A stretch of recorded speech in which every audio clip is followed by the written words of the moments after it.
So in terms of the dirt movement and seeing where you're at, right? You could be thinking, yeah, I think I'm about 70 to 75% complete. But Hmm. then when you come into TraceAir and look at your most recent scan, you might run a tool such as the cut fill balance tool, Absolutely. which I'll show you guys real quick. I know you love that one along with the cross section tool. So Uh-huh.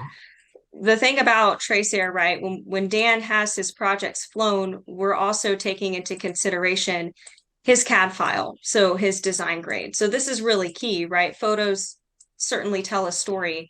But with our tools, he's actually able to go in and say, all right, I'm heavy about 35,000, cubic yards. And so does that really line up with other answers in the field or what we were thinking? And then if not, we can take this and just have a collaborative, honest conversation and come up with a game plan to potentially get us back on schedule.